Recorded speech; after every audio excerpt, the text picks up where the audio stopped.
शक्ति के सामने तुम एक कीड़े हो। हट जाओ, नहीं तो गंगा माँ की तरह तुम्हें भी गाड़ दूंगा।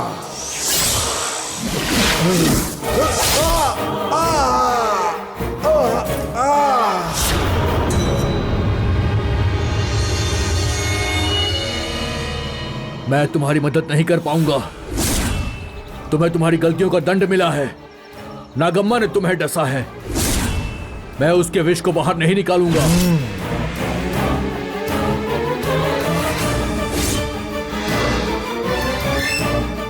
नागोश्री, तुम मदद करोगे या नहीं करोगे इसका फैसला अब तुम नहीं कर सकते, क्योंकि तुमने सौगंध खाई है। तुम्हें करना ही होगा। अपनी सौगंध की सच्चाई के लिए तुम्हें मेरा यह वेश निकालना ही होगा, वरना नागलोक में तुम जन्म जन्म तक नहीं जा पाओगे। ऐसा तुम्हें श्राप दूंगा।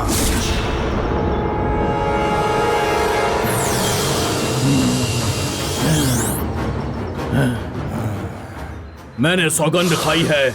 मेरे पास कोई और रास्ता नहीं है। मैं वचन का पालन करूंगा। आकर यहां पर लेट जाओ। नारायण,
नारायण, गुरुजी, मैं ठीक हो गया। मैं फिर से वैसा ही हो गया। वो गंदा कालापन मुझे छोड़कर चला गया। हाँ गुरुजी, सही कहा। अब मेरी सारी शक्तियां वापस आ जाएंगी। नारायण, मैं जीत गया। मैं जीत गया। ए नंबूदरी, ये मत सोच कि तू जीत गया। मुझे सौगंध देकर तूने खुद को अच्छा करवाया है। ये सब मैंने मन से नहीं किया। इसका असर हमेशा नहीं रहेगा। एक बार फिर से तू उसी अवस्था में वापस आएगा और तब तुझे ठीक करने के लिए मैं वापस नहीं आऊंगा। चलता हूं।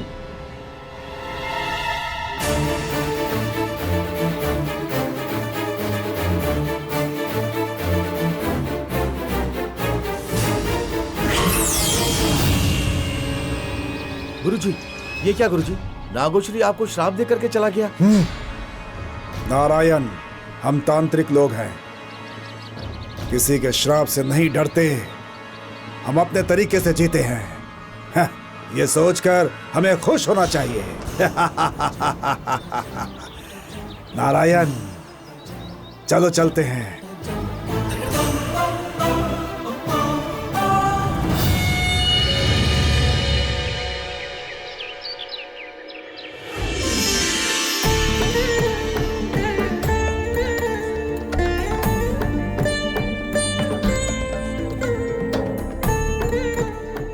हे माँ ललिता अंबिके, बिना जाने समझे ही गलती कर बैठे मेरे बच्चे। मेरी बेटी की जिंदगी को गंगा माँ ने बर्बाद कर दिया। शादी हुई उसी दिन मेरी बेटी ने अपने पति को खो दिया। छोटी सी उम्र में ही उसके जिंदगी में प्रश्न खड़ा हो गया। मेरा एक ही बेटा है कृष्णा, वो भी श्राप के विरुद्ध जाकर शादी करके गंगा माँ के चंगुल में फंस चुका है। श्राप के विरुद्ध जाकर अगर शादी की तो उसकी जान चली जाएगी, पर मैं आपसे प्रार्थना करती हूँ उसके साथ ऐसा कुछ भी ना हो।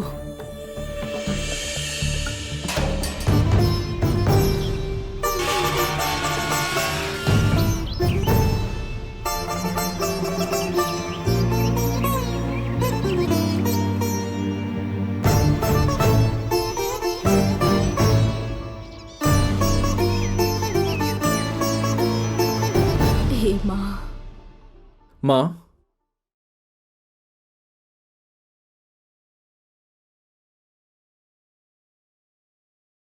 माँ,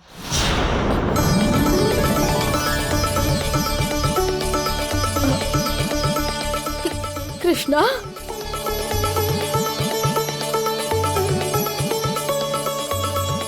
कृष्णा, माँ, कृष्णा, कृष्णा, माँ, कृष्णा, कैसे हो बेटा? तुम्हें कुछ हुआ तो नहीं ना? क्यों क्यों किया ये सब तुमने? क्यों किया ऐसा? जल्दबाजी करके क्यों ऐसा फैसला किया? अपनी माँ को बिना बताए इतना बड़ा कदम उठाया।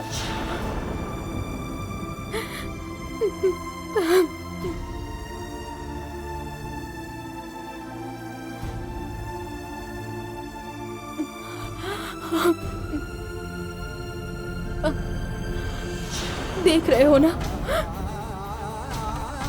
देखो अपनी छोटी बहन को देखो, उसकी हालत देखो। तुम अपनी जिंदगी बर्बाद कर बैठी है।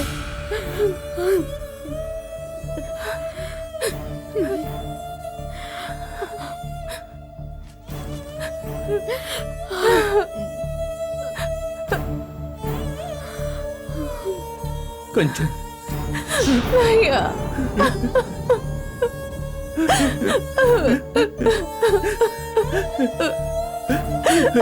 मुझे माफ कर दो कंचन, मुझे माफ कर दो।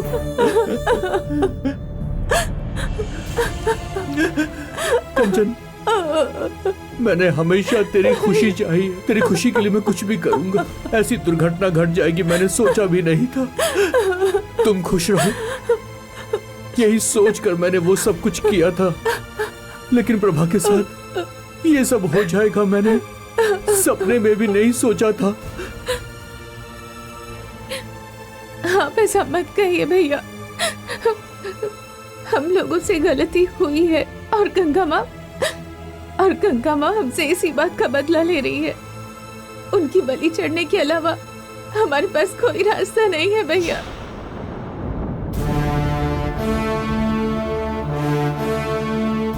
कृष्णा।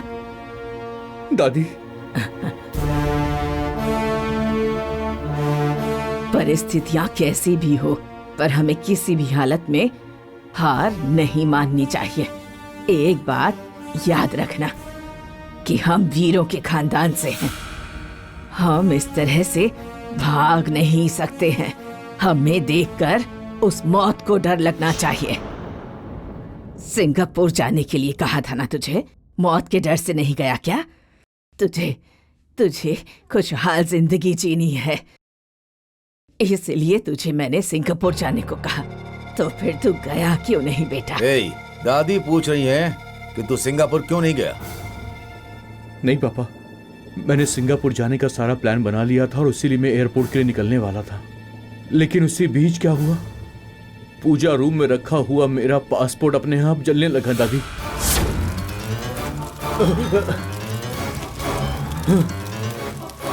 पासपोर्ट।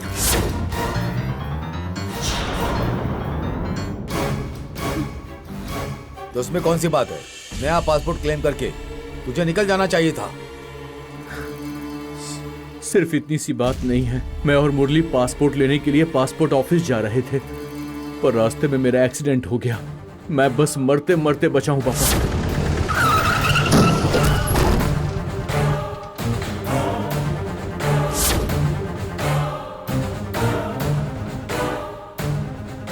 गंगा माँ का श्राप मुझे नहीं छोड़ने वाला, ये मैं समझ गया। मैं चाहे कहीं भी जाऊं वो मेरा पीछा करेंगी, वो मुझे नहीं छोड़ने वाली। यही सब सोचकर मैं यहां वापस आ गया। सौम्या को मैं एक बार देखना चाहता था।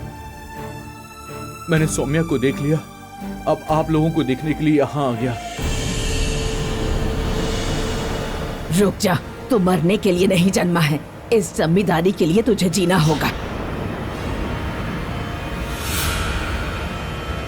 गंगा माँ का श्राप सच है और मरना ही है ये पता चल गया है, तो सौम्या के साथ जियो, ऐसा आशीर्वाद मैं तुझे दे सकती हूँ क्या?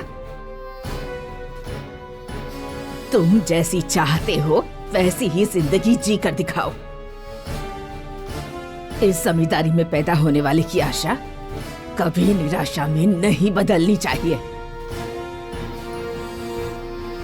जा, अपनी बीवी को बुला कर ला और खुशी खुशी अपनी जिंदगी की शुरुआत कर। उस गंगा के श्राप को मैं देख लूंगी। ऐसा नहीं हो पाएगा दादी।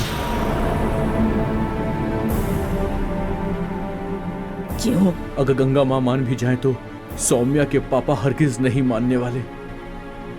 क्या हुआ है वो बता। हाँ दादी, यहाँ आने से पहले मैं सौम्या को लेने के लिए उसके घर गया था, लेकिन तेरा दादा अय्याश, तेरा बाप अय्याश और तू भी अय्याश है। तेरे बाप दादा का गंदा खून तेरे शरीर में दौड़ रहा है, तो तू कहां से शरीफ हो सकता है? ए, चल बाहर निकल। मंगलसूत्र बांधा है, मेरी बीवी है, मुझे ले जाने का हक है। अगर दोबारा ऐसा बोला ना तो मैं तुम्हारी टांगे तोड़ डालूंगा। निकल।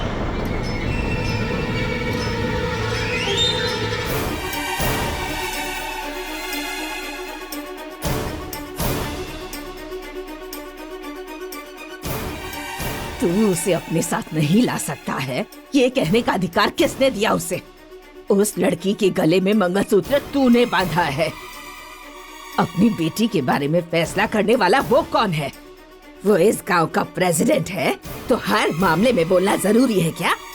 नरसिम्हा दादी, इस पल के बाद वो लड़की उस घर में नहीं रहनी चाहिए। उसे अभी इसी वक्त यहाँ लाने का इंतजाम करो। दादी, क्या है? अभी अभी कृष्णा गंगा माँ और नाग माँ से बचकर यहाँ पर आया है, तो फिर से आप ये बातें क्यों कर रही हैं? ये सारा मामला खत्म होने तक उस लड़की को उसके घर में ही रहने दीजिए। क्या कह रही? क्यों इतना डर रही है? उस नंबूदरी ने बरनी में बंद करके उस गंगा को सही वक्त पर उस भूतवन में गाड़ दिया होता तो सारे मामलों का फैसला हो गया होता। पर शायद उसकी किस्मत अच्छी थी कि वो गंगा वहां से मुक्त हो गई। लेकिन उस नंबूदरी पर मुझे अब भी भरोसा है। मार खाया हुआ नंबूदरी घायल शेर से कम नहीं। महाशक्तियों के साथ वो फिर से इस गांव में जरूर आएगा और उस गंगा को खत्म करेगा। दादी, बातें करके समय बर्बाद मत करो। उस रामनाथन ने हमारे बेटे की गर्दन पकड़ के घर से बाहर निकाल दिया। उसके बारे में कुछ सोचना पड़ेगा। अपने घर की बहू को यहाँ लाना ही होगा। लेकर ही आएंगे दादी। ए, कंचन, तुम यहीं पर रुको। तुम चलो चलो कृष्णा, चलते हैं।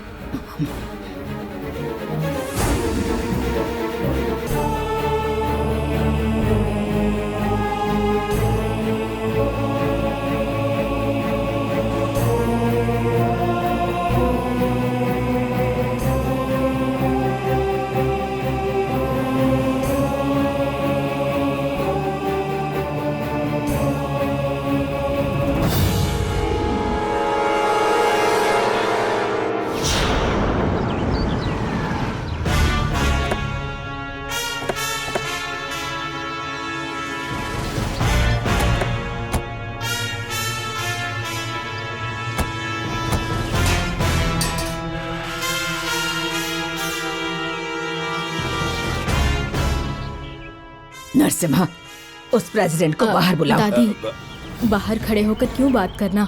लड़की को लेने आए हैं ना, इज्जत के साथ अंदर जाकर बात करते हैं। ए, हमारे बेटे को बेइज्जत करके घर से निकाला है, फिर भी तुम ऐसी बातें कर रही हो। नरसिम्हा, बाहर बुलाओ उसे। ए, रामनाथ, बाहर आओ।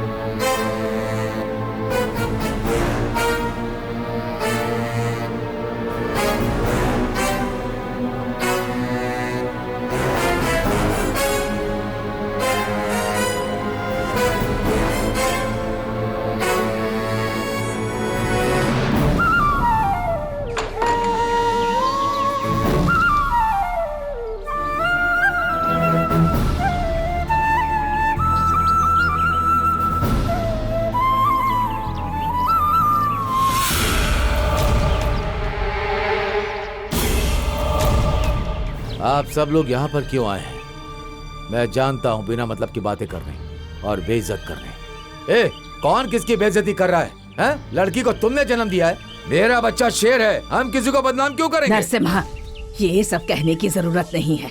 रामनाथन, अपनी बेटी को हमारे साथ भेजो। शुभ मुहूर्त निकलने से पहले इसे घर ले जाना है हमें। किसके घर की बेटी को किसके घर भेजना है? अपनी बेटी को तुम्हारे घर क्यों भेजूं? क्यों, यहाँ झगड़ा करने के लिए आए हो क्या? हाँ, तुम्हारा पोता बिना मेरे आदेश के मेरी बेटी को ले जाकर शादी कर ली। मुझे पुलिस में कंप्लेंट कर देनी चाहिए थी। गांव के अंदर की बात गांव में खत्म करने का सोच रहा हूँ, ऊपर से आप लोग यहाँ झगड़ा करने चले आए। अब तो मैं पुलिस में जरूर जाऊंगा। ए, क्या कहा? पुलिस में? पुलिस स्टेशन कहाँ है? वो तो मेरी जमीन पर है। तुम जानते हो वो पुलिस स्टेशन हमारी जमीन पर ही बना है। वहाँ का 3 वक्त का खाना हमारे घर से ही पुलिस स्टेशन में जाता है। पुलिस की कंप्लेंट करेंगे। जाओ कंप्लेंट करो जाकर, मैं भी देखता हूँ कि वो किसे उठाते हैं। अरे जाओ ना। क्यों जी, थोड़ा शांत रहिए ना। आपको पता नहीं, ऐसा कुछ नहीं है। कृष्णा और सौम्या की शादी हो चुकी है। सौम्या अब हमारे घर की बहू है। उसे आप हमारे साथ भेज देंगे तो अच्छा होगा। फर्ज? किस तरह का फर्ज? मेरी बेटी को तुम्हारे बेटे से बात करने दिया। पहले ही तुम्हारा बेटा नंबोदरी के जरिए मेरी बेटी को तुम्हारे घर लेकर के गया था और फिर उसे अपने जाल में फंसाकर इस गांव से भगा करके ले जाकर के शादी कर ली। यही है तुम्हारा फर्ज? रामनाथन, क्या फर्ज के बारे में बात कर रहे हो? जमींदारी का फर्ज क्या होता है मैं जानती हूँ। जमींदारी के अनुसार लड़की को लेकर जाना, उसे रखेल बनाकर रखना होता है। लेकिन मेरा पोता तेरी बेटी को मंगलसूत्र बांधकर बीवी बनाकर रखना चाहता है। इसे हमारे साथ भेजो और एक अच्छी जिंदगी शुरू करने दो। ओ, ये इरादा लेकर आए हैं क्या? क्या इरादा? तुम्हारा इरादा हमें पता है। जमींदार के जायदाद को हड़पने के लिए तुमने अपनी बेटी को मेरे बेटे के गले बांध दिया। अरे पापा,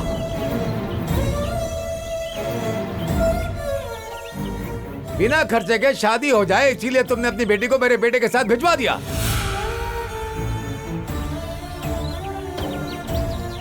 अब गांव वालों के सामने डर करके तुम मुझे फर्ज वाली बात कर रहे हो? नरसिम्हा, बहुत ज्यादा बोल गए तुम। इज्जत से चले जाओ। ज्यादा आवाज मत करो। तुम गांव की पंचायत के मुखिया हो ना, सारे गांव को न्याय दिलाते हो। अब इस मामले में गांव के लोग ही न्याय करेंगे कि इस लड़की को किसके घर में रहना चाहिए। अरे क्या दादी, किस आदमी से आप न्याय की बात कर रही हैं? ए रामनाथन, अपनी बेटी को हमारे साथ भेजते हो या नहीं, पहले ये बात बताओ। तुम्हारा जमींदार परिवार गंदा कुआं है। इस गांव में जो भी परेशानी हो रही है उसके कारण तुम लोग ही हो। तुम्हारे घर में अपनी बेटी को भेजना नरक के समान होगा। चाहे मेरी जान चली जाए, मैं अपनी बेटी को नहीं भेजूंगा। दादी, ये ऐसे बातें करेगा तो ठीक नहीं होगा। हमें अपने आदमी को बुलाना होगा, वो आकर लड़की को उठा कर ले जाएंगे। तब क्या करोगे तुम? पापा, ए, तू चुप कर। इसके लिए आदमी भिजवाने की क्या जरूरत है? इसके लिए तो मैं अकेली ही काफी हूँ। तो तुम अपनी लड़की को नहीं भेजोगे? हाँ ठीक है, मत भिजवाओ। इसे अपने ही घर पर रख लो। दादी, लेकिन मेरे पोते का बांधा हुआ मंगलसूत्र अब भी इसके गले में है। इसे सारे गांव वालों के सामने इसे उतार देने को कहो।